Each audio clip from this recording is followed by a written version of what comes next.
kailangan ng anuman at hindi mo nalalamang ikaw ang aba, maralita, bulag at hubad. Napakabigat ng pananalita, ano?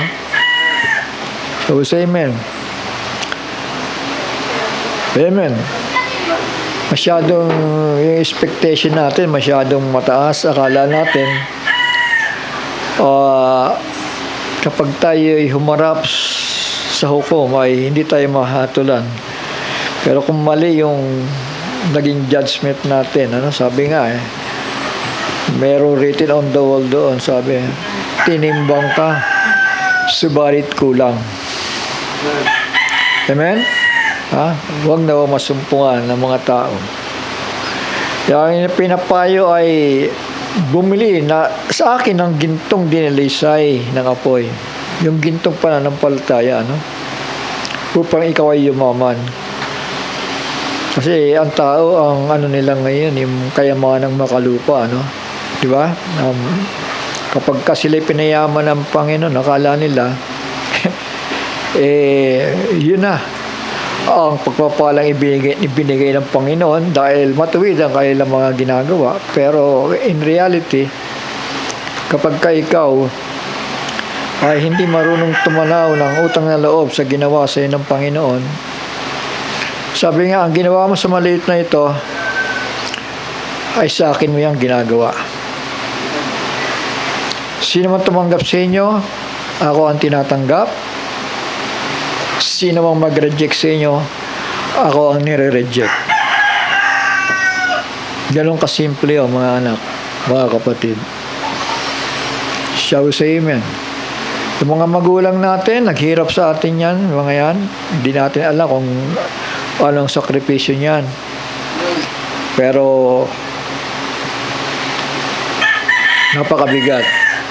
Kaya tayo may buhay pa hanggang ngayon Kaya tayo may lakas pa May enerhiya pa tayo. Dahil yung enerhiya ng mga magulang natin sa atin inialay di ba? Para bumuti lang yung buhay natin. So, say amen. Pero sa bandang huli ay susumpain mo yung magulang mo, napakalaking kasalanan yan sa Panginoon. Kailangan lagi kang may pagtanaw, may paggalang sa mga magulang na umaalalay sa iyong kabigatan, mga magulang na umaalalay sa iyong kahirapan, sa iyong mga problema. Pero hindi lahat ng problema mo matutulungan ka. Dahil kapag hindi naman problema, pinoproblema mo. Kabigatan mo na yan. Papasanin mo na yan. Tama? Amen? May mga ganang tao, may mga problema na hindi naman problema, pinoproblema. No? Gumagawa lang ng problema. Isinisisi yung kanilang suffering sa ibang tao. But in reality, ang talagang problema ay yung mga sarili nila. Naintindihan natin? Suriin natin ang buhay natin. Kung sino ba may problema, yung magulang natin o yung sarili natin? Baka naman yung sarili natin. Kaya tayo pinaparusahan ng Panginoon. So, say amen. Tapos maghahanap tayo ng simbahan na kung saan tayo pagpapalain. Tandaan ninyo, God is a wise God. Hindi dahil sa attitude ng pastor, ikaw ay hindi mapagpapala. Kundi ang Diyos ay humahatol base so kung anong buhay ang ikinabubuhay mo. Kaya wag mong isisi sa ibang tao kung ikaw ay sinasaktan ng Panginoon. Naintindihan natin? Buhay nyo yan, mga anak. Buhay natin ito. Sarili natin buhay ito. At pagpapalain ka, bibiyayaan ka, ayon sa attitude mo. Ayon sa buhay na inilakad mo. Hindi dahil sa direksyon. Tama? Kasi kung tayo naghahanap ng tamang direksyon, mga anak, walang ibang direksyon kundi ang salita ni Kristo. So, say amen.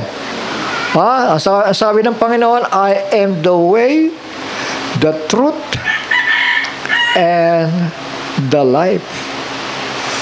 No one can come to the Father but by me.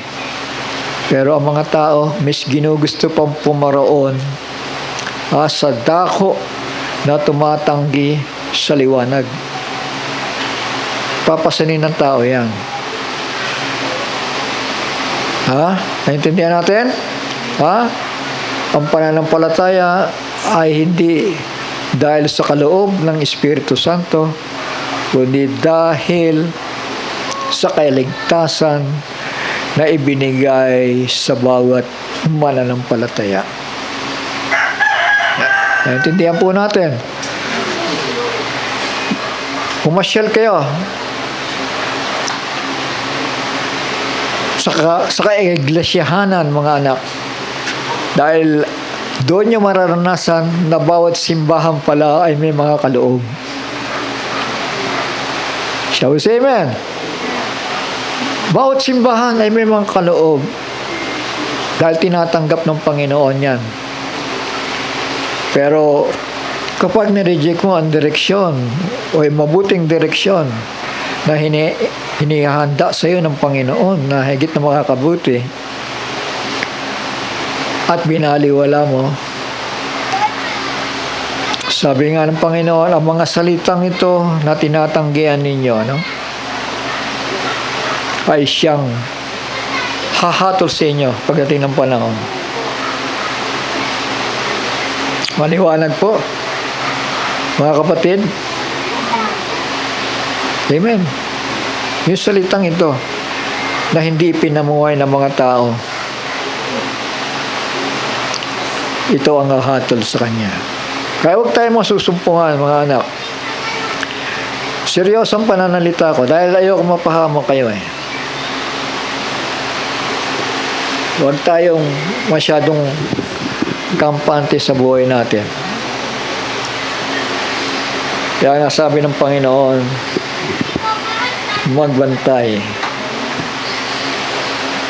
Magbantay nga kayo.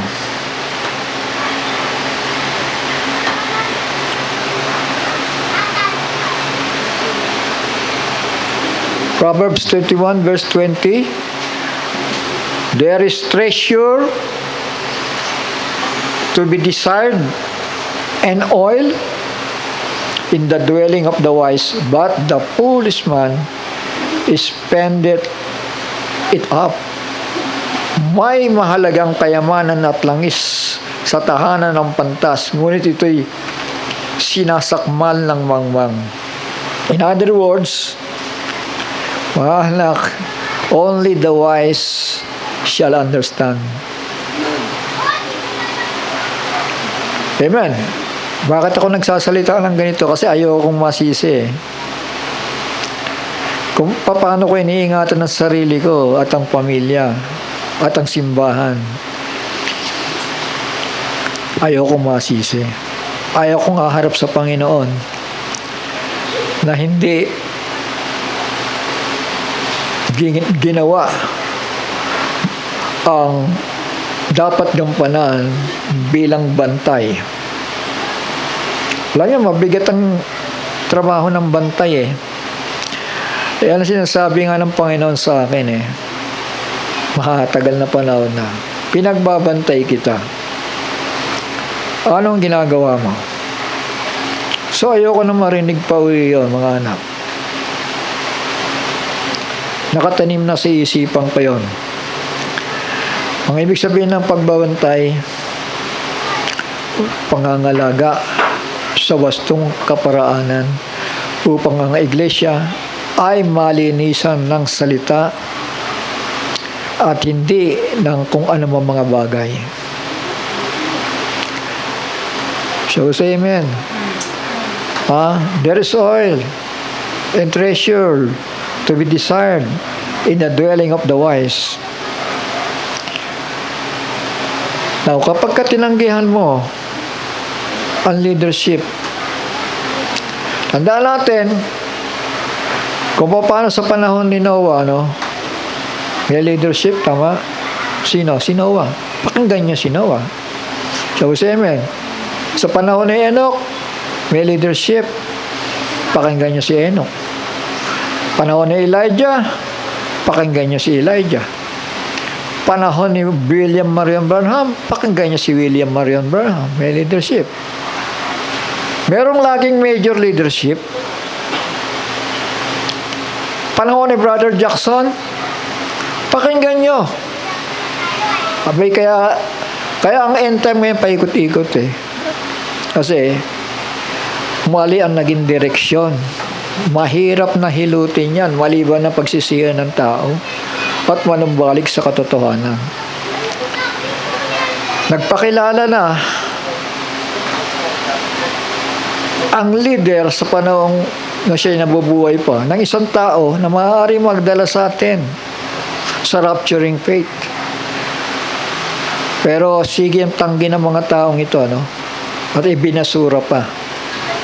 At ngayon kaaway pa ng katotohanan. Ngayon, kailangan malaman ito ng simbahan eh. Dahil pasanin nila yan. Na mga manggagawa ng Diyos, pasanin nila yan kapag hindi nabuksan sa katotohanan ng tao. Nakakala, okay pa. The just shall live by faith. Abay mapalad. Kung ang tao ay may pananampalataya. Shall we say amen? Pero ang pananampalatayang hinahanap sa panahon natin ngayon ay hindi basta pananampalataya, kundi ito'y rapturing faith. Shall we say amen? Ano ang kaibahan ng reformed faith sa rapturing faith? Ang reform, walang malay eh. Hindi nga nila alam kung sino yung sinasamba nila, kung tatlo bang Diyos o isang Diyos lang. Wala nga silang katiyakan dyan eh. Panahon niya ni Martin Luther, the just shall live by faith ang sinisigaw, faith in God. Pero ang baptismo, Trinity. Triune God ang ginagamit. Kaya ang diling ng Panginoon base sa updated message na kinabubuhayan mo. Kapag ka inayawan mo o lumihis ka, tinanggihan mo ang pagbabantay ng Espiritu Santo sa buhay mo, ikaw na magpapasan yan. Ikaw na magdadala niyan. Dahil matuwid ang Panginoon para sa pananampalataya ay magkaroon ka ng buhay. Okay yan. The just shall live by faith. Pero yung pananampalatayang hinahanap ngayon, kailangan may kalakip na revelasyon. Sabi sa amen. Yung mga walang revelasyon, naniniwala sila sa Trinity. Yung iba naman, naniniwala sa oneness. Yung ama, yun din ang anak. Pero sa balansing pananampalataya, mga anak, anong sabi ni Pablo? Yahushua HaMashiach is the image and likeness of the invisible God, the firstborn among every creatures.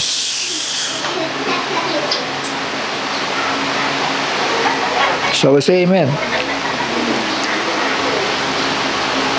At ang magagawa, gusto ng Panginoon na laging pag-usapan siya. Dahil dakila ang hiwaga ng kabanalan. Dahil sa pamamagitan ng bagay nito, maraming tatanggap sa Panginoon. Dahil nauhaw sila sa katotohanan. Sabi sa amen. Pero marami ding maaalis. Dahil hindi nila pagkaunawa sa katotohanan.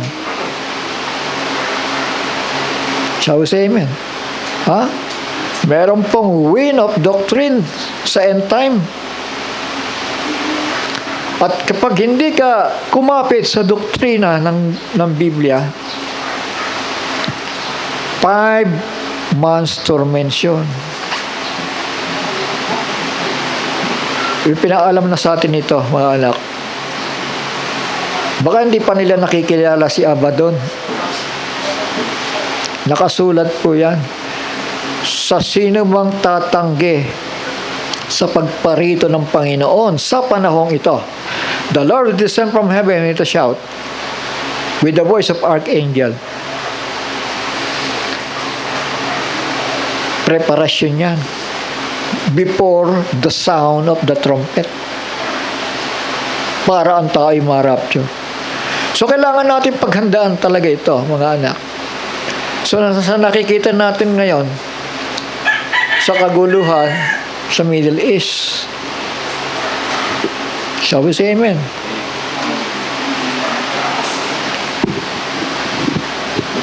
Purihin ang Panginoon.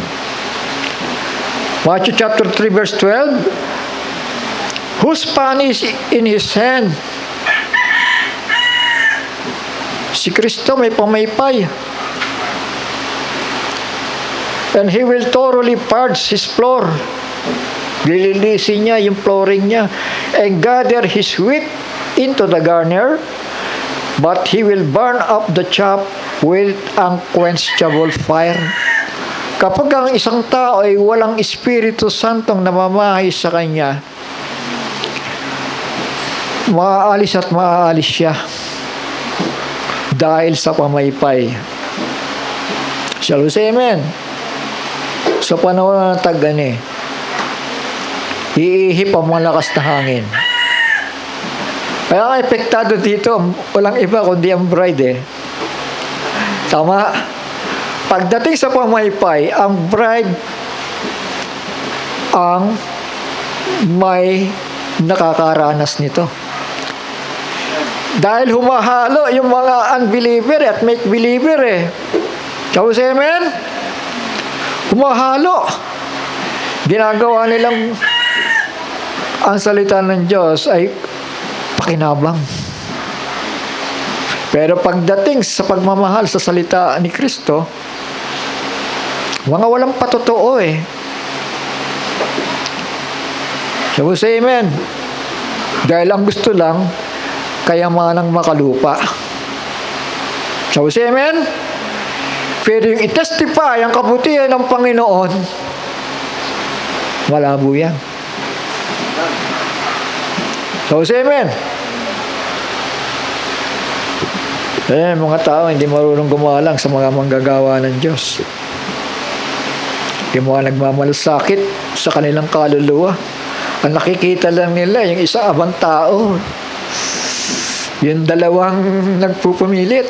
Ilan ang nakikita ng mga tao eh. Pero dun sa oil and treasure na dapat pahalagahan ng isang tao, sabi doon, ngunit ito'y sinasakmal ng mangmang. Ibig sabihin, baliwala sa kanya yan. Shall we say amen? Hindi niya pahahalagahan yung sinasabi mong revelasyon. Mahayag lang yung kanyang kagustuhan. Mga anak, mga kapatid, kung titignan mo, hihimayin mo ang mga aral, asa na mensahe ng kulog, wala. Kasi hindi talaga nila matatanggap ang kulog na eh. Ang expected ng mga tao, 5-fold ministry lang, tapos na. Ganun pa rin. Ang sinasabi ng end time, Brother Branham lang, tapos na. Pero may 5-fold ministry for the perfecting of the saints. Then, the 7 thunders. Amen! Wala sa programa nila ang 7 thunders dahil one of the thunders ay hindi nila matanggap dahil maitim. Hindi man natin nakakausap yung tao na yan, pero through his messages, klaro. Sabi siya, amen. Dahil ang message, walang iba, ang salita ng Panginoon. Yan ang treasures. Tama. Yan ang oil message. Tama ba? Ha? Kahit anong gawin mo, magsayawan kayo dyan. Pumunta ka sa Pentecostal, nagsasayawan yan. Ang gagaling ng mga musicians niyan. Ang tanong, may oil message ba? Nalipasan na. Mga anak, pero hindi natin hinahatulan ang kanilang kaligtasan dahil the just shall live by faith. Maliwanag ba, mga anak? Kailangan judge a righteous judge, yan sinasabi ng Biblia. Hindi tayo humahatol kung ano ang kahihinatnan ng isang tao. Kundi ang hinahatulan natin ngayon na kailangang ihanda ang ating mga sarili, na kailangang may revelated oil ang isang tao para siya mapasama sa rapture. Rapturing faith ang pinag-uusapan ngayon. Shall we say amen? Ha? Rapturing faith. Alam naman natin ang nangyari sa reform, sa panahon na yan ng Dark Ages eh. Yung mga walang tatak sa noo, ito yung pinaraan talaga, pinabayaan ng Panginoon na makaranas ng dakilang kapighatian. Shall we say amen? Kasi naburo na eh. Yung kanilang pagkaunawa sa Godhead eh. Kaya anong bayad dyan? Dadanas kayo ng dakilang kapighatian. Kaya hindi mabilang ang dami ng mga nahulog sa dakilang kapighatian. Hindi mabilang yon nang makita ni Juan sa kanyang vision. Can we say amen? Ha? Many are called, but few are chosen. Sumapalad kung mapipili ka. Ha? Sabi ng Panginoon, sino ito nagmamahal sa akin? Sino yung tunay na nagmamahal sa akin? Kundi yung nagmamahal sa aking mga salita. Bago sa amen. Ayan problema eh. Napakatigas ng ulo ng tao eh. Sinasabi nga ng ating Panginoong Jesucristo na ako ang anak ng Diyos. Eh sabi nung isa, hindi, ikaw ang ama. Di ba blasphemy yan? Tapos amen. Ikaw ang ama. Ikaw ang ama. Eh, yung Kristo nga, pumunta sa Gethsemane, nananalangin sa ama eh. Kinakausap yung ama eh. Pagkatapos, ibig mo sabihin, kausap niya yung sarili niya. Anong palagay mo kay Kristo? Igalang mo ang salita ng Diyos para hindi ka mahatulan. Hindi dahil iniiwan ka, dahil sa gusto kang saktan ng mga tao, kundi dahil sa doktrina mong pamumusong.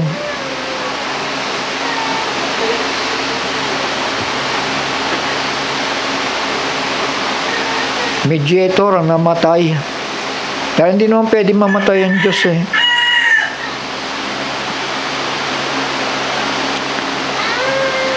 Hebrew chapter 12 verse 24. At kay Jesus na tagapamagitan ng bagong tipan at dugong pangwisik na nagsasalita ng lalong mabuti kaysa dugo ni Abel. Dugong pantubos ng kordero. So we say amen. God is a spirit and hath not flesh and bone. Wala naman dugo eh. Wala naman buto ang Diyos eh. Pero sa kanyang pananahanan, sa bugtong na anak, ginamit niya ito as a mediator. Anak, ang kapahamalaan ay iniiwan ko na sa iyo. Sabi ni Kristo, ako'y gumagawa at ang Ama ay gumagawa. Eh bakit mo aalisin yung isa sa kanila? Kasi pag sinabi mong si Kristo, siya na yung Ama, eh inilis mo yung isa. So, say amen. Huwag ka magtatanggal, huwag ka magdadagdag, huwag ka magbabawas.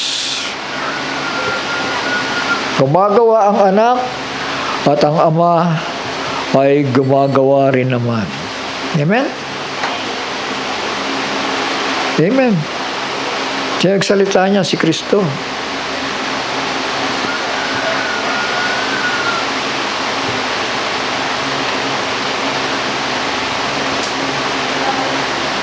Kaya manalangin tayo mga anak at papatuloy pa tayo, maaga pa. Ama namin, banal at makapangyarihan sa lahat. Uli minsan pa, salamat sa araw na ito, Panginoon, na kami dinako mo sa lugar na ito pang patuloy na papurihan ka sa iyong kabutihan. Tunay at tapat ang mga salitang ito. Noon, ngayon at magpakailanman at hindi nagbabago, na siyang gagabay sa amin sa lahat ng katotohanan. Panginoon, wala nang iba kundi ang mga salitang ito na iniwan mo sa amin na dapat naming tayuan, panindigan at panampalatayanan sapagkat may buhay na walang hanggan kay Yahushua ang aming Messiah. Purihin ang Panginoon. Bayan patnubay at gabay mo sa araw na ito sa pangalan ni Yahushua ang aming Messiah, ang banal ni Israel. Amen. Amen.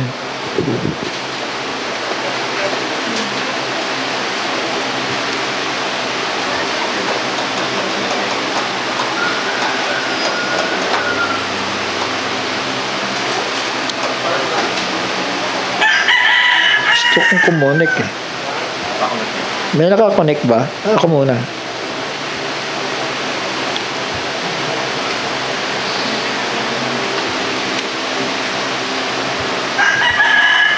QR? I-scanning ko na naman uli? Ha? Ganun ba? Oo. Kasi pagka ako lang, pumapasok pa gano'n. Praise be the name of the Lord.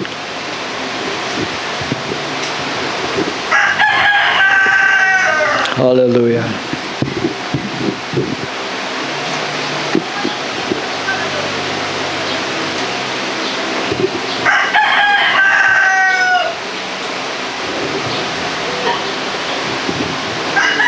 Ay, salamat.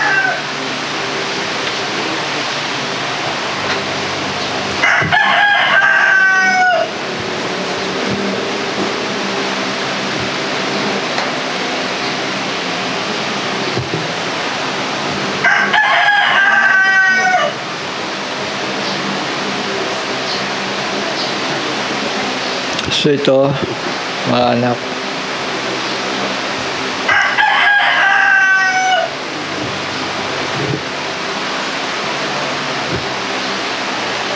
basa muna ako, no? Tuloy-tuloy na lang pagbasa ko para ito ay part 2 na lamang ito, no? Doon na unang mensahe, no?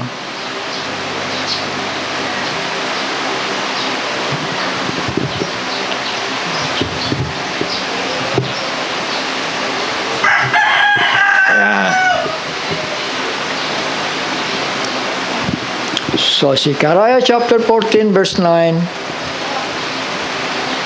part 2 po ito nung nauna na mensahe ko nung nakaraan. Maiging higit na maging malinaw sa atin ang mga bagay nito dahil ito'y sinasabi nga na dakilang hiwaga.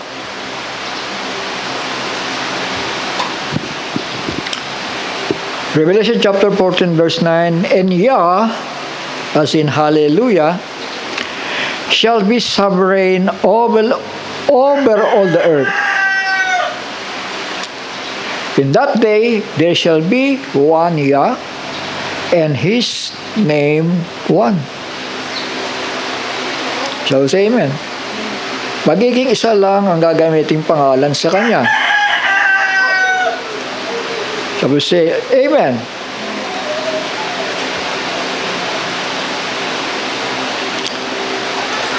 Basa pa tayo.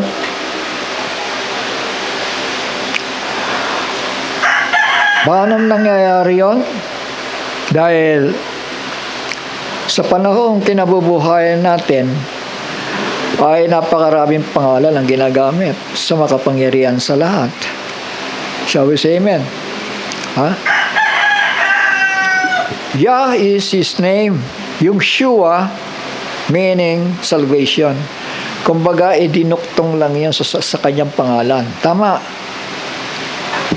Yahshua. Yah became a redeemer. Yah is salvation. For then I shall turn unto the people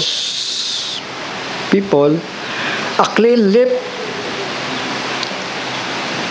or sa ibang translation, ang ginamit ay pure language, clean lip or pure language, so that they all call on the name of Yah to serve Him with one shoulder.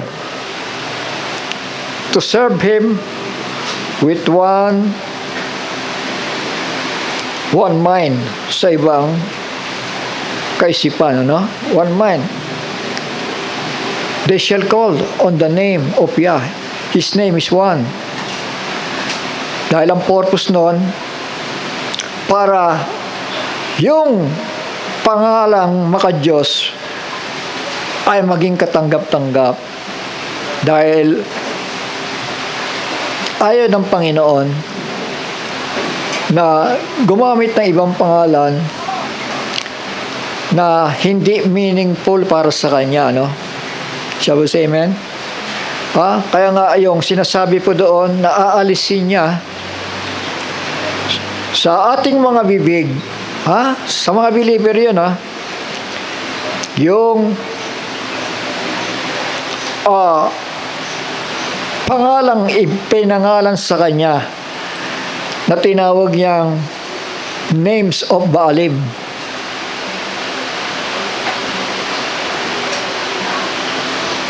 Yung hindi proper name para sa Kanya. Dahil para sa Kanya, wala po yung meaning. Pero ang Panginoon ay nakakaunawa o umuunawa sa panahon ng ating ignorant. Shall we say amen? Pero tandaan natin, papunta tayo sa perfection. Amen? At saan tayo luluklok? Luluklok tayo doon sa New Jerusalem. Dahil bahagi tayo ng New Jerusalem, ibig sabihin, babalik tayo sa dako na yan para bilang bagong Jerusalem ay maghahari. At ang lahat ng bansa, mga anak, lahat ng bansa pupunta doon taon-taon para sumamba sa hari. So, yan ang purpose ng pure language para kapag sumamba sila sa dako na yan ng kabanal-banalan, iisang pangalan ang kailang ginagamit sa pagsamba at pagpupuri. So that they shall call on my name on the name of Yah to serve Him with one shoulder, sa ibang translation, Amen?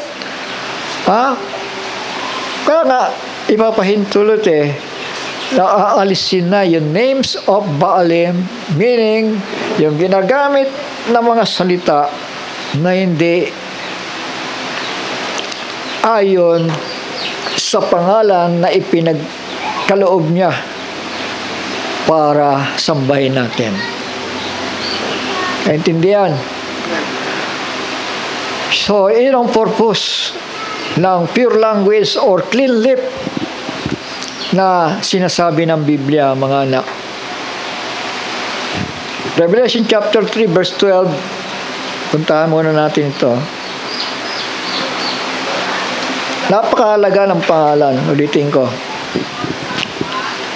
He who overcomes, Revelation chapter 3 verse 12, I shall make him a supporting post in the dwelling place of my Elohim. Note, dwelling place. Ibig sabihin, doon siya namamahay. And he shall by no means go out, and I shall write on him the name of my Elohim. Sino nagsasalita dito? Walang iba kundi ang Kristo, di ba? Meron bang Elohim si Kristo? Meron ba siyang Diyos? Elohim means mighty God. Almighty. That is the meaning of Elohim. And I write on him the name of my Elohim and the name of the city of my Elohim, the renewed Jerusalem, which comes down out of heaven from my Elohim, and my renewed name.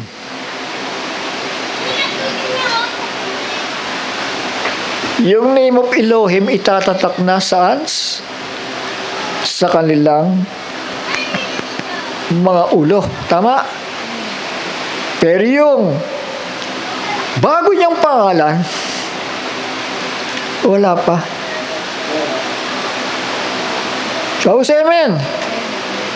Wala pa. Puntahan niyo mga iba-ibang translations nito. Kayo na nagsasabing yung ama ay siya rin yung anak. Bakit may magkaiba silang pangalan pagdating sa eternidad? Kapag itong binibigay kong bersikulo, hindi nila pinapansin eh. Dito makikita natin na may malinaw na. Dahil yung bugtong na anak, pagkatapos niya maghari sa millennium, nakasama ng bride, isosurrender niya ang paghahari. At yung pangalang ginamit niya bilang King of Kings and Lord of Lords, susurrender niya na rin sa Ama yun. May bago siyang pangalan. So, amen. Pero may binabanggit ba dito na nagpalit ng pangalan ng Ama? Wala. Sabi pangalang Panginoon, I shall write on him the name of my Elohim. Dito pa lang. Philadelphian Church Age. Yung mga nangamatay dyan, nasa siping na ng Panginoon. Sabi ni Kristo, pangako niya, I shall write on him the name of my Elohim and the name of the city of my Elohim, the renewed Jerusalem. Kaya nga pati yung Jerusalem binago eh. Shall we say amen? So kung paano binago yan ang lumang Jerusalem ngayon na pinag-aawayan, hindi na yan ang pamamahayan ng makapangyarihan sa lahat. Tama? Naintindihan natin? Hindi na po yan na kung saan doon sa Temple Mount bumababa ang presensya ng Panginoon. Tapos na yan. Amen? Amen. Dahil ang Panginoong Diyos, si Elohim, ang makapangyarihang Diyos, ay pumapanahan na sa mga anak niya. Let us make man in our image and after our likeness. Meron ng isa. Shall we say amen? Christ, the image of the invisible God, the firstborn among every creatures, the firstborn from the dead. Yung panganay. Sabi sa amen? Mga tao nagbabasa ng Biblia, hindi alam ang ibig sabihin ng salitang panganay. Paano mo gagawin panganay ang ama? Blasphemy yan, kapatid. Kaya pinaparusahan ka ng Diyos. Tandaan mo ito, sasabihin ko. Pag inulit mo pa, wala nang pupunta dyan sa bahay mo. Maniwala ka sa akin. Dahil nag-umpisa na. Lagi mo nilalabanan ang mga katuruan ng Biblia. At kayo naman, napaiba-iba ang pag-iisip, darating na ang Panginoon. Anong sabi kanina sa ating binasa? Magkakaroon sila ng isang kaisipan sa pagpupuri sa isang pangalan ng ating Panginoon. Kailangan magkaroon kayo ng isang kaisipan kay Kristo. One mind. Tumandaan na kayo sa mensahe. Pero yung one mind, malabo eh. A little leaven will leavening the whole lump.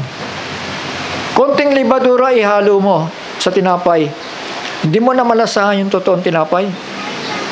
At yan ang tinapay ng Diyos. Tinapay ng Ama. Tinapay ni Elohim. Tinapay ng mailalang ng langit at ng lupa. Ayaw niya na may halo. Ayaw niya mahaluan. Kailangan maging tapat ang mga tao. Kung meron mga ministerial meeting, magpailalim kayo sa salitang binubuksan at binubuklat. Walang iba ang Biblia. Dahil kung di tayo magpapailalim dyan, walang mabubuong liwanag. Kundi pawang kadiliman. Darating ang Panginoon. Panginoon, pagbuksan mo kami. Ano yung sasagot? Alam mo na. Hindi ko kayo nakikilala. Magbantay nga kayo. Mga anak, nangusap ang propeta, in-introduce si Brother Jackson. Hindi matanggap ng end time eh. Nakangaral si Jackson, in-introduce si John, hindi matanggap ng tao eh. Si Jackson tanggap namin, pero si John, hindi namin matanggap yan. Dahil maitim. O dahil nasasawa yung maling doktrina nyo. Wala nang paligoy-ligoy ito, darating ng Panginoon. Hindi na ako magpipigil. Miski si Pablo, iniisa-isa ang mga pangalan ng mga lumalabag sa katotohanan.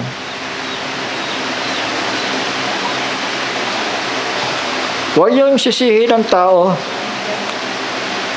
kung nilalathala niya ang mga kasinungalingan ninyo. Kasalanan niyo yan, napagsisihan ninyo.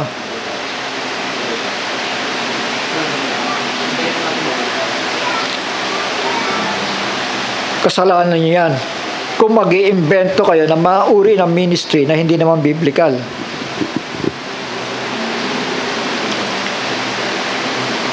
Sino man tumanggap sa inyo ay ako ang tinatanggap, at sino man tumanggap sa akin ay ang aking Ama ang tinatanggap.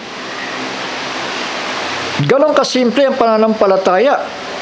Kasi kung magre-reject tayo sa mga ginagamit ng Panginoon, kung ano ang ministry, may ministry ang tao, tandaan natin laging may major ministry. Laging may major ministry.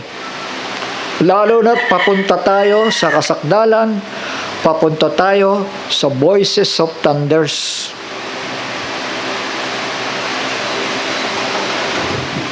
Preparation for the rapture. Kung naniniwala tayo, hindi fivefold ministry ang gagamitin. 7 thunders na galing din sa fivefold ministry. Kaya kung hindi natin matatanggap ang mensahe ng 7 kulog, para lang natin binaliwala ang Book of Revelation. Dahil ang huling selyo na nagbukas ng aklat ay nababalutan ng mensahe ng 7 kulog. Shall we say amen? Yun ang pinakamahalagang selyo. Sa aklat na yan ang pahayag.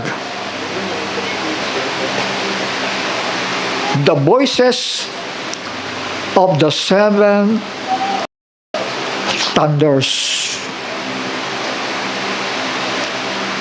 When he had uttered his voice, the mystery of God should be finished. Diyan magtatapos. Diyan ang closing ng gentle age. Dahil paparoon na sa Israel ang kaligtasan. While magsasuffer o maiiwanan. 5 months tormentation. Pinapaalala ko na sa inyo, 5 months tormentation ang maiiwan sa rapture. Pinapauna ko na sa inyo. Under the rulership of Abaddon.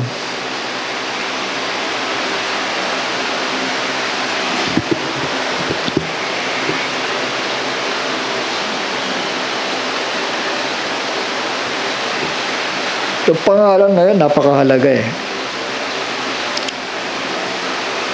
Hindi pa palayag ang Diyos, ang Ama, na mayroong ibang pangalan na may tataas pa sa ibabaw ng lupa. Kaya nga ang pinagamit niyang pangalan sa kanyang bugtong na anak ay yung sarili niyang pangalan. Sabi sa amen. Wala nang ibang pangalan na mas mataas sa lahat ng pangalan, kundi ang pangalan ni Yahushua. The name above all name. Dahil yun ang pangalan ng Ama.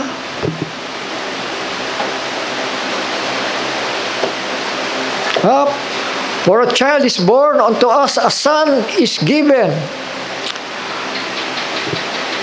Unto us, and the rule is on his shoulder. And his name, yung pangalan, amen? Yung pangalan ng bata. His name is called Wonder, Counselor, Strong El, or Mighty God, Father of Continuity, Prince of Peace. Yung pangalan na yon. Shall we say amen? Alam mo, si Moses matalino eh. Exodus chapter 3, verses 13 to 15. And Moshe said to Elohim, nag-uusap sila, no? Nung anghel ng Diyos, ano? At nandun ang pahid ni Elohim. See, when I come to the children of Israel and say to them, the Elohim of your father has sent me to you. And they say to me, what is his name? Tatanungin nila ako, ano ang pangalan niya? Sino ba siya? Ganun magiging tanong sa kanya. What shall I say to them? And Elohim said to Moshe, I am that which I am. Akala tuloy ng mga tao, yan ang pangalan niya, si I am yan. Akala nila I am ang pangalan. Tuloy natin. And he said, thus you shall say to the children of Israel, I am has sent me to you. And Elohim, so ito na yung makapangyarihan sa lahat, said further to Moshe, thus you are to say to the children of Israel, ito na yung pangalan, yung tetragrammaton, Yah, Elohim of your fathers, the Elohim of Abraham, the Elohim of Yitzhak, the Elohim of Jacob, hath sent me to you. This is my name forever, and this is my remembrance to all generations. So say amen. Yun yung tetragrammaton ang pangalan, hindi yung I am that which I am, nakagaya ng itinuturo ng mga denominasyon. Yun daw ang pangalan niya. Kasi sabi niya kay Moises, ang pangalan ko, I am that which I am. Pero ang maliwanag nito, mga anak, ito'y propesya patungkol kay Yahushua, ang bugtong na anak. Tama. Shall we say amen? Amen.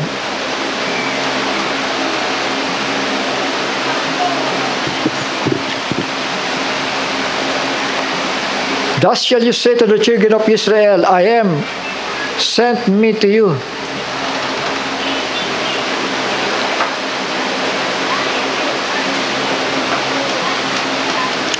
So, napakahalaga ng pangalan na yan, na ibinigay sa bugtong na anak,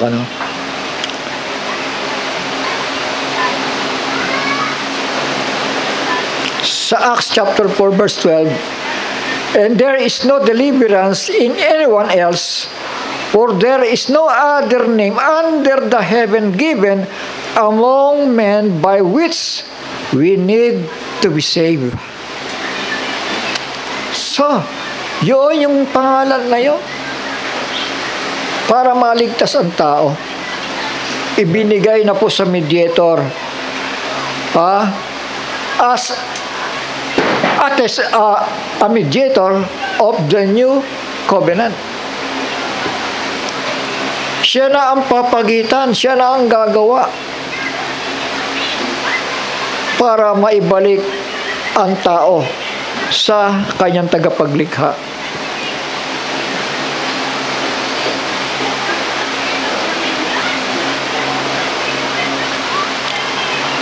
Acts 26, tignan natin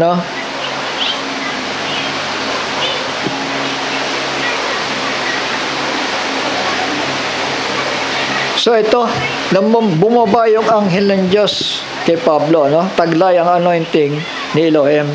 And when he had all fallen to the ground,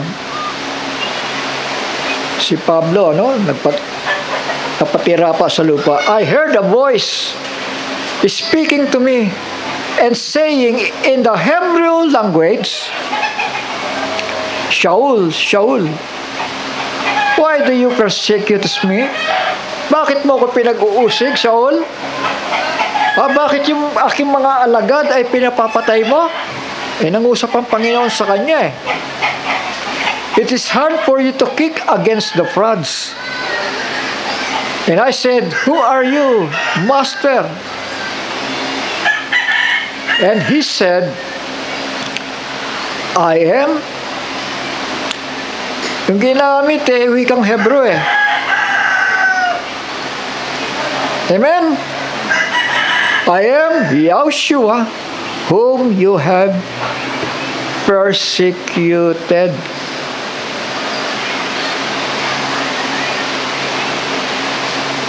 Ito, and when we had fallen to the ground, I heard a voice speaking to me and saying in the Hebrew language, Hebrew language ang ginamit sa kanyang pangalan. Shaul, Shaul, why do you persecute me?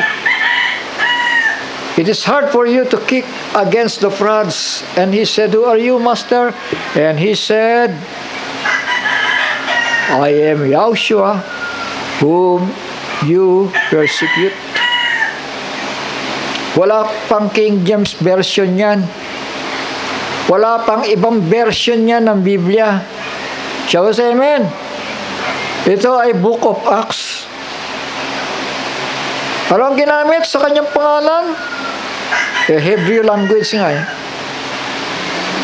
Kaya wala nang duda para ibalik yung isang pangalan na yon at hindi na gumamit pa ng ibang pangalan na walang meaning sa nagbigay ng pangalan. There's only one name given whereby we must be saved.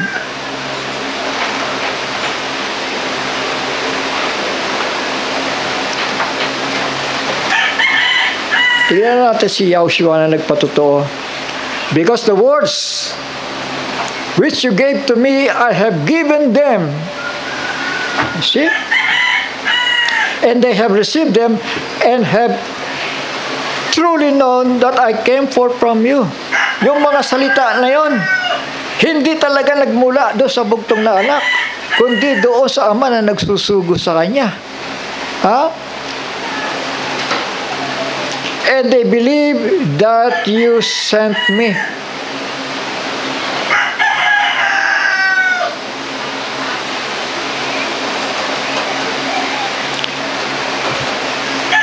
I have revealed your name to the men whom you gave me out of the world. Si Kristo. Kausap niya yung tatay niya.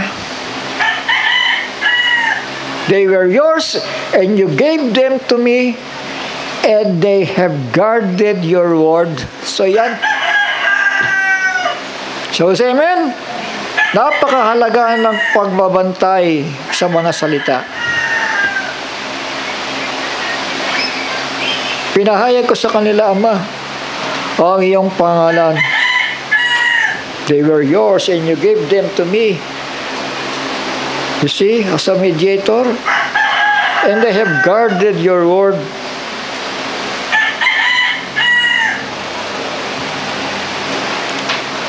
Si Kristo, ano sabi niya kung sino siya?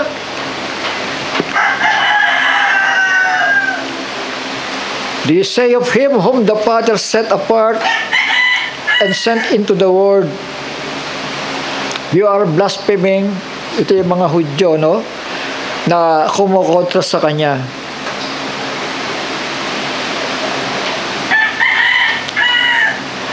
You are blaspheming because I said, I am the Son of God. Sinasabihan niyo ako na pumapantay ako sa Ama.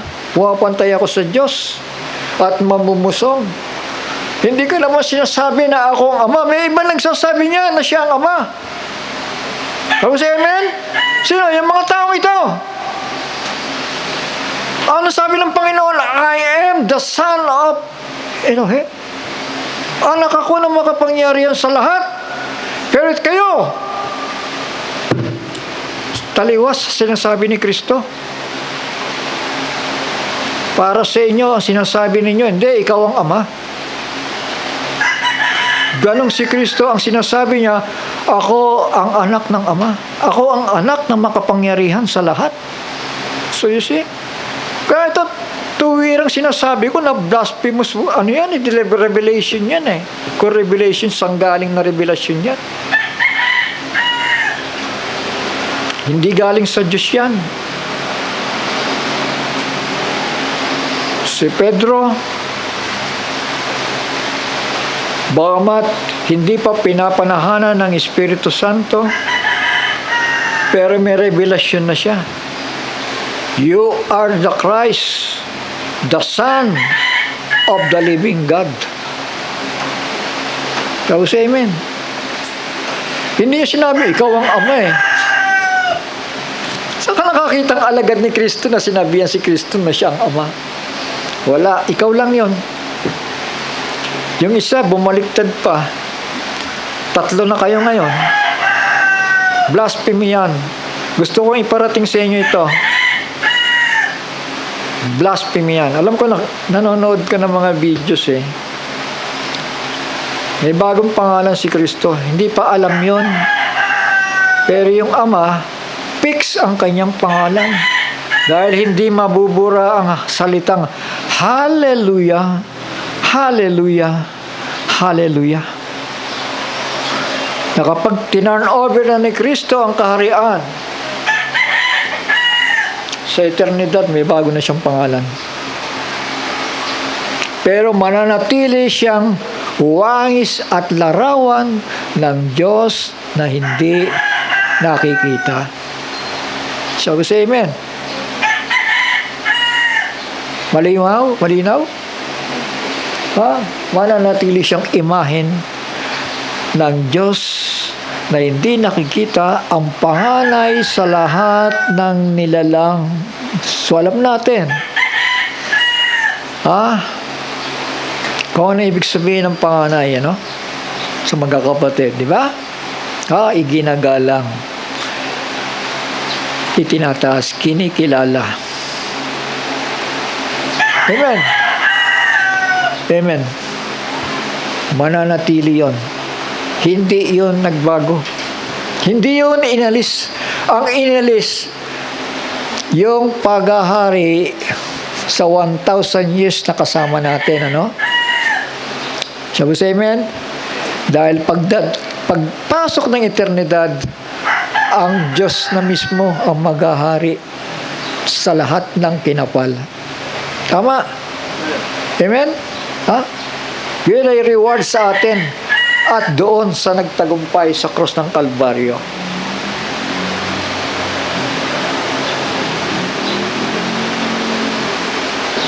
Amen.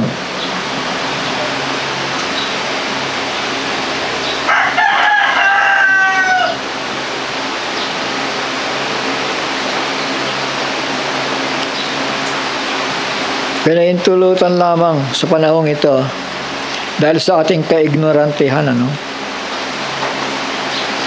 Truly, then, having overlooked these times of ignorance, Elohim now commands all men everywhere to repent. In times of ignorance, ano? Hindi yan tinitignan ng Panginoon pa eh. Tama? Dahil lahat tayo dumaan sa pagiging ignorante. Pero, ano sabi? Elohim now commands all men everywhere to repent. So, kailangan pagsisihan yung mga error. Shall we say amen? Pagsisihan. Manumbalik sa pure language, sa clean lips na sinasabi ng kasulatan.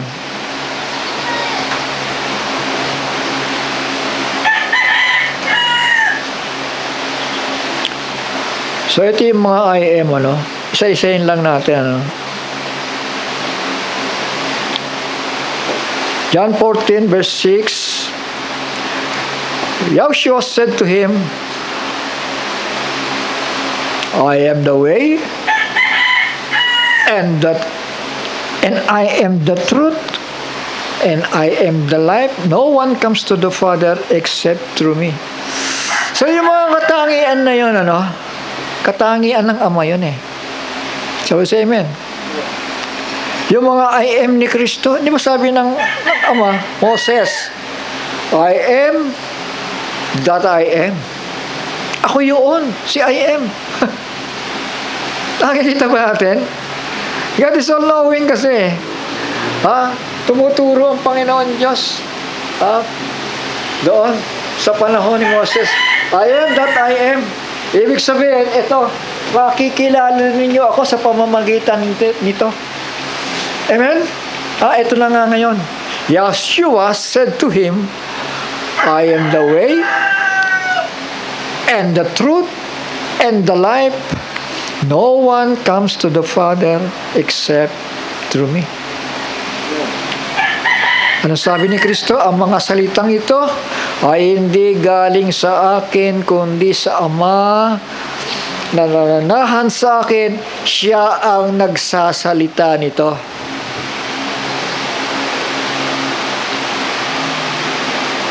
ang Diyos ay nahayag sa laman. Tama?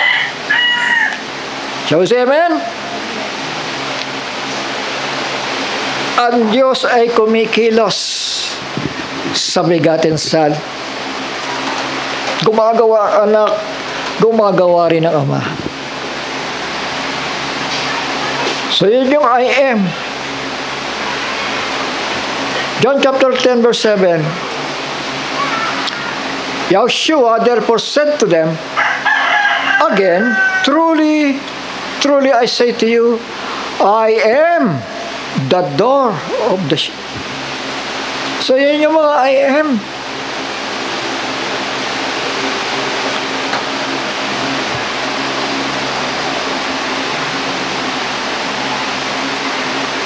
So may dinuktong.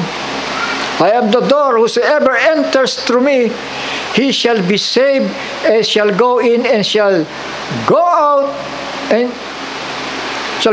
and find pasture.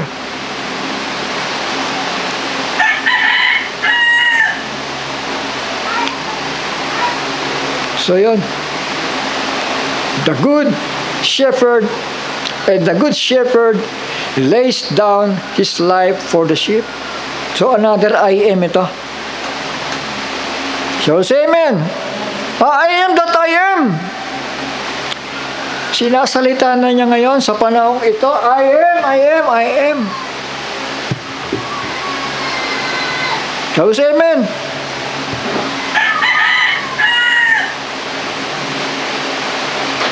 Amen. Amen. Tingnan niyo Hebrews chapter 1.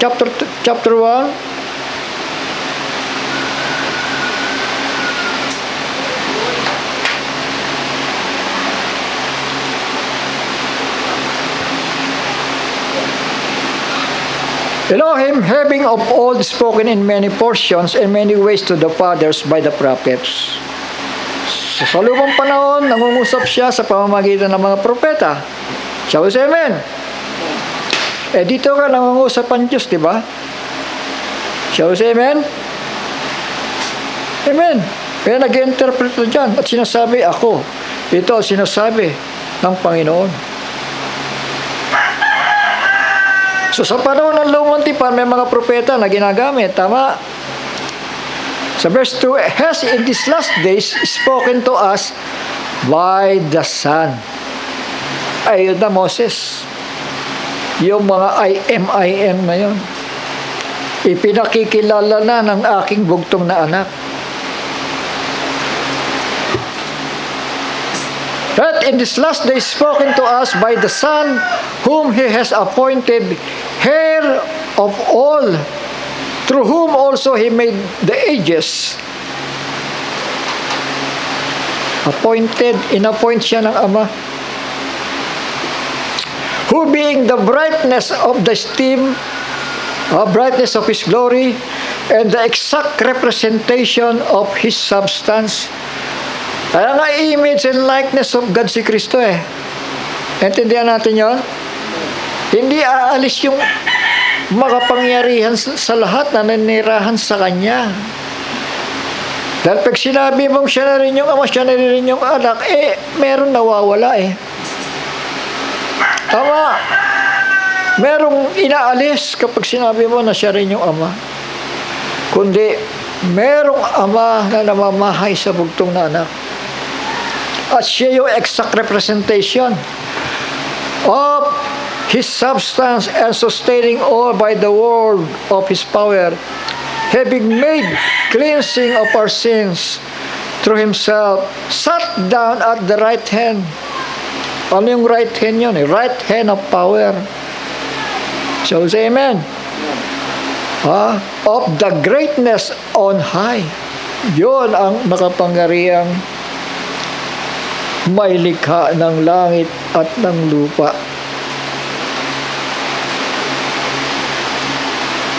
Purihin ang Panginoon.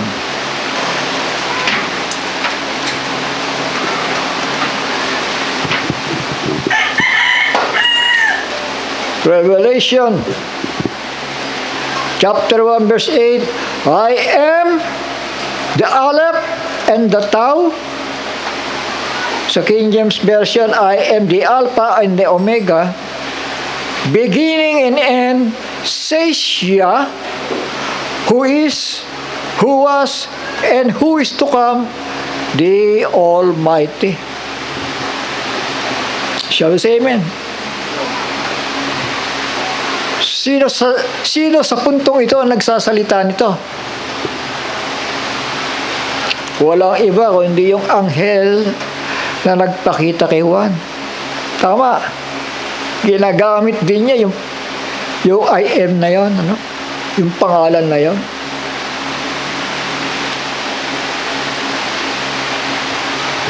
The one who is like God.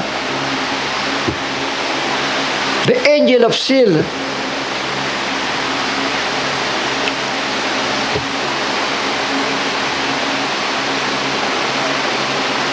Nagsasalita siya on the behalf of the word of the Father.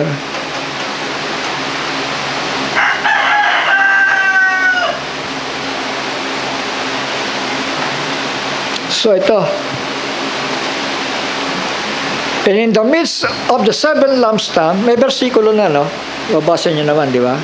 One like the son of Adam.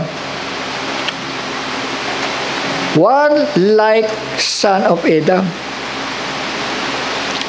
Kaya nagsasalita dyan. Kaya nakita ni Juan, ayon sa vision, sabi niya, kagaya ng Son of Man. Kagaya daw ni Kristo, yung nagsasalita na yun, no? So, ibig sabihin, anghel yun. Amen? Na nangungusap kay Juan.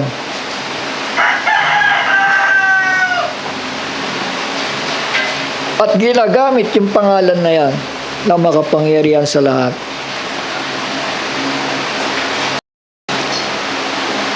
Revelation 22. Dati madalas natin nababasa ito.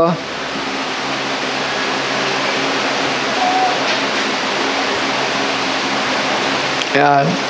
I, Joshua, have sent my messenger to witness to you these matters in the assemblies. Sabi sa amen. Si Joshua pala, dahil siya yung nasa autoridad, gumagamit siya ng mensahero. Sabi sa amen. To witness to you these matters in the assemblies. At ano sabi niya? I am the root and the offspring of David, the bright and morning star.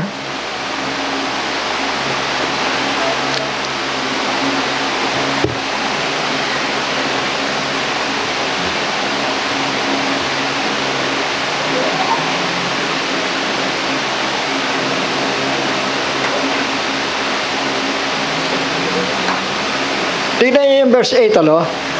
And I, Yohanan, saw and heard these matters, and when I heard and saw, I fell down to worship before the feet of the messenger who showed me these matters. Isugo nga ni Kristo yun, di ba? Nung niluhuran ni Juan, and he said to me,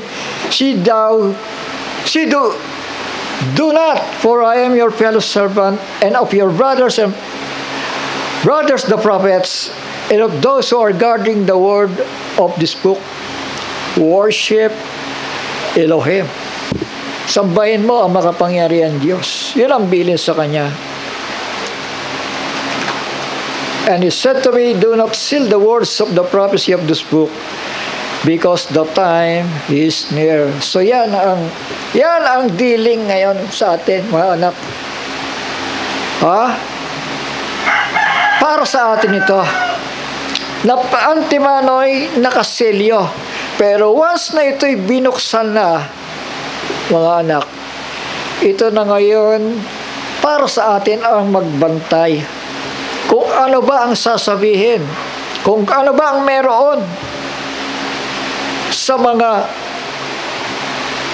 selyong ito, lalo na yung ikapito, na doon ibibigay ang rapturing instructions para sa bride. A love letter for the bride.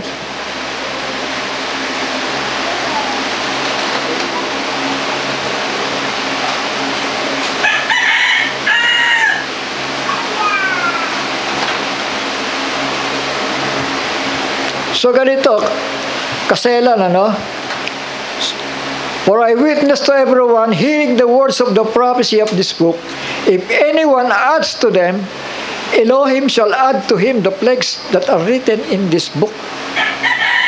And if anyone takes away from the words of the book of this prophecy, Elohim shall take away his part from the book of life and out of the set apart city which are written in this book. So ganon.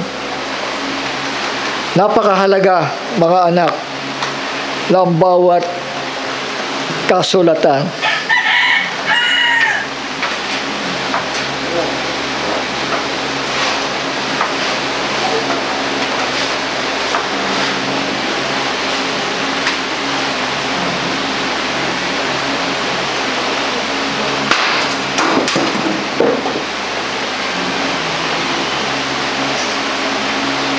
So ito,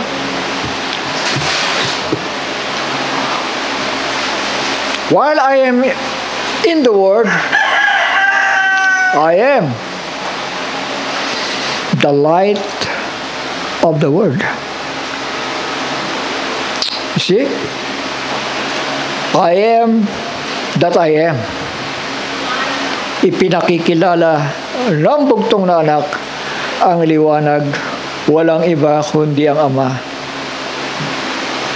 John chapter 6 verse 51.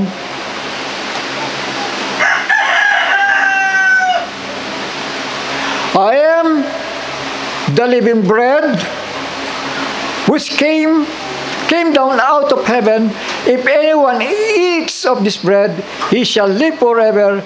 And indeed, the bread that I shall give is my flesh, which I shall give for the life of the world. Amen. Another I am the living bread, which came down out of heaven.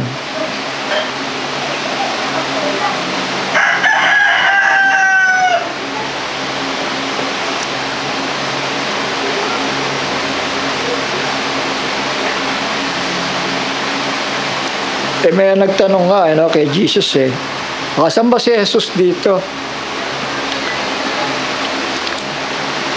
Sumagot naman si Jesus, I am He.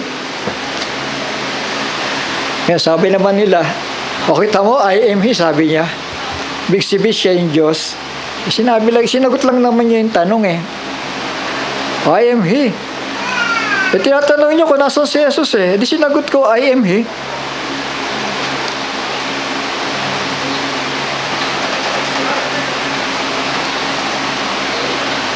Sabi nga natin, so Yeshua said to them, when you lift up the son of Adam, then you shall know that I am He. Ang ibig sabihin nito, ako yung ipinangangako na tagapagligtas. Hindi ibig sabihin, ako yung Ama. And that I do none at all of myself. Hindi nga sa Kanya yung gagaling yung mga gawa Ha? You shall know that I am He and that I do none at all of myself, but as my Father taught me, these words I speak. Kung ano pala yung idinidikta ng Ama sa Kanya, yun ang sinasabi niya. Amen. I am He. Ako si Jesus. Yun ang ibig sabihin noon. Hindi ibig sabihin siya yung Ama.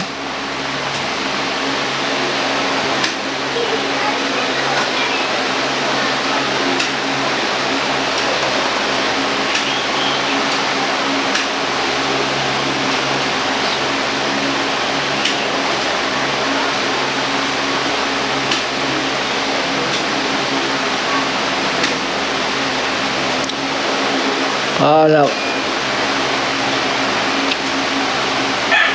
Kaya lang pagpapakilala ng Ama. So kung titignan natin, di ba? Yung kapangyarihan ng Panginoon sa tamang panahon talaga siya, di ba? Bagaman sinasabi niya kay Moises, nagtanong si Moises pero hindi pa rin nasagot eh. Tama. Basta sagot niya kay Moises, I am He. I am that I am. Tama. Moises, I am that I am. So naghintay palang panahon. Yung unang pagparito niya kay Israel pa rin. Pero hindi pa rin nila naintindihan. Hindi nila natanggap. Hindi nila nakilala. Mga anak. Pero mapalad yung hindi nakakita at naniwala. Purihin ang Panginoon. I hope malinaw na ito. Pagdating sa isang pangalan, dahil bibigyan tayo ng malinis na labi upang magpuri sa Kanya with one consent. Isang pag-iisip na magpupuri ang mga tao sa mundo sa Jerusalem. So, amen. Ang Gentiles paparoon, hindi pa pwede pupunta sila doon, may iba-ibang pangalan silang dala-dala. So, amen. Isang pangalan lamang lang makapangyarihan sa lahat, at ang bugtong na anak pagdating ng eternidad may bago siyang pangalan. So doon natin makikita ang distinction between the Father and the Son. Sabi sa amen. Doon na lang siguro kapag magkaiba na yung pangalan nila, doon na lang malalaman ng tao, hindi pala siya yung ama, kasi kala namin siya yung ama eh. Problema yon sa mga hindi nagpapasakaw sa salita ni Kristo. I am the Son of Man. Sa kanyang bibig mismo lumabas yan. Pero pinipilit ng mga tao na siya ang ama.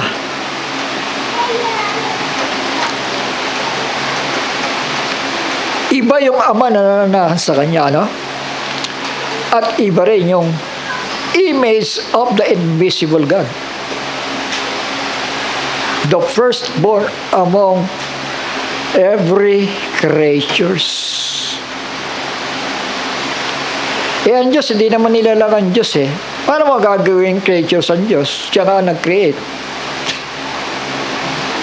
Sana makagising na tayo, mga anak. Para na tayo sa panahon ng Pentecostal. Sa panahon ng Pentecostal, humipikit pa ang Panginoon dahil sa ating kaignorantihan. Pero nung dumating revelation na yan, revelation of the Godhead, naging malinaw lalo yan kay Brother Jackson.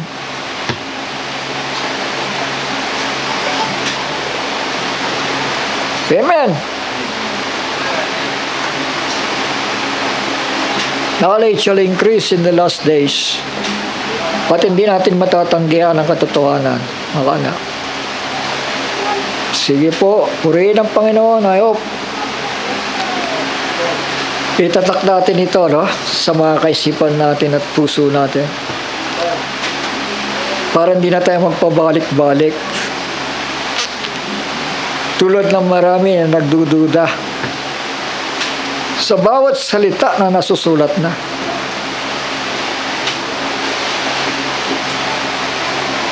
Purihin ang Panginoon. Tayo panalangin.